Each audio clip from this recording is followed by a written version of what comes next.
Saudari dan saudara yang terkasih, ternyata tidak mudah percaya akan kebangkitan Yesus. Banyak orang percaya dengan otak, tapi belum mampu mengalami Yesus dengan hati mereka. Percaya sih percaya, tapi hanya sampai kepala saja. Tidak mampu, tidak bisa melihat kehadiran Yesus dalam kehidupan sehari-hari. Ada banyak contoh-contoh yang sudah kita baca di hari-hari ini. Ada Maria dari Magdala. Maria dari Magdala pergi ke kubur.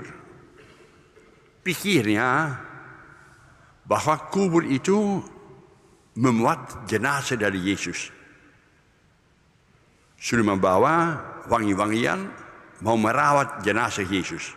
Itu pikirannya. Maka kaget dia ketika dia melihat bahwa kubur itu kosong. Yang dicintai tidak ada. Walaupun jenazah, tidak ada. Maka nangis. Dan karena dia nangis itu, matanya kurang awas. Maka dia tidak bisa melihat bahwa Yesus itu hadir dalam tukang kebun. Tak mengenal dia. Baru sesudah Yesus mengucapkan namanya Maria, baru dia mulai sadar. Takes time, bahkan waktu sebelum bisa melihat mengalami Yesus dalam hidupmu. Kita kemarin berjumpa dengan 2 orang murid. Kecewa luar biasa. Segala harapan-harapan mereka, cita-cita mereka lenyap. Sang guru yang dikagumi mati, disalibkan. Ngapain kumpul-kumpul lagi? Pulang. Nggak memahami sabda Tuhan, jarang membaca kitab suci, tidak ngerti. Dan tidak melihat bahwa Yesus itu menyertai mereka sebagai Tuhan dalam perjalanan. Tertulis, padahal kami berharap bahwa dia akan mengusir penjajah-penjajah dari Roma. Manusia kadang-kadang terlalu lengket pada harapan dia. Kami berharap, mestinya begini. Kok nggak betul? Lengket pada cita-cita, pada yang maunya kita, pada harapan kita. Sehingga mata kita tidak terbuka seandainya Allah kita menampakkan diri secara berbeda. Hari ini kita berjumpa dengan murid-muridnya. Sedih semuanya. Sedih. Mendengar macam-macam rumor-rumor, cerita-cerita, tapi mana Yesus? Sampai tiba-tiba Yesus hadir di tengah-tengah mereka. Hantu. Nggak ada pikirannya, itulah Yesus. Nggak ada. Hantu. Malah ketika Yesus memperlihatkan luka di tangan dan kakinya dan lambungnya, tetap ragu-ragu. Mana mungkin? Manusia suka lengket kepada bayangannya sendiri. Nggak mungkin. Orang yang mati kok tiba-tiba muncul. Malah ketika Yesus itu makan ikan bersama mereka di depan mereka, mereka juga masih belum terlalu mantap. Sebenarnya mau disampaikan pada kita Allah Ta'ala, jangan suka terlalu terikat pada bayanganmu sendiri.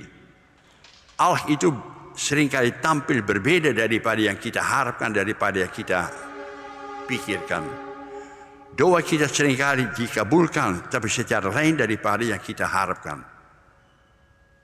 Maka percayalah bahwa Allah kita mencintai kita dan Allah kita akan beri yang terbaik kepada kita, seringkali berbeda dengan yang kita sebenarnya minta. Akhirnya Yesus menjelaskan kepada mereka isi kitab suci. Bagi kita seringkali kitab suci buku yang tertutup. Masih banyak orang yang jarang membuka kitab suci, membaca. Padahal kitab suci sebenarnya baik dari Musa maupun dari Nabi, Mazmur banyak berbicara, bernubuat tentang kebangkitan Yesus.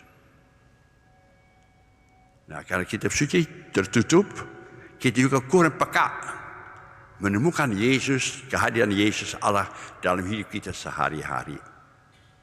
Dia beserta kita. Dia mendampingi kita. Bukan hanya pada saat kita susah, tapi juga pada saat kita gembira. Maka kita bersyukur. Maka semoga saja kita sabar. Gak gampang menyerahkan diri, gak gampang menghayati kehadiran Yesus dalam hidup kita. Tapi dia hadir. Kitab suci, nubuat-nubuat sudah semua menyampaikan hal itu. Maka baiknya kita berani pasrah kepada Tuhan. Apapun yang terjadi, percaya bahwa Tuhan itu menyertai kita ini. Baca kitab suci, di situ ada banyak kesaksian-kesaksian bahwa Allah itu penuh belas kasihan kepada kita sekalian. Semoga saja Paskah kebangkitan Tuhan Yesus menjadi suatu kenyataan, suatu yang kita imani dalam hidup kita sehari-hari. Dan dengan demikian hidup kita menjadi tentram dan damai. Dia hidup untuk menyertai kita sekalian. Semoga demikian.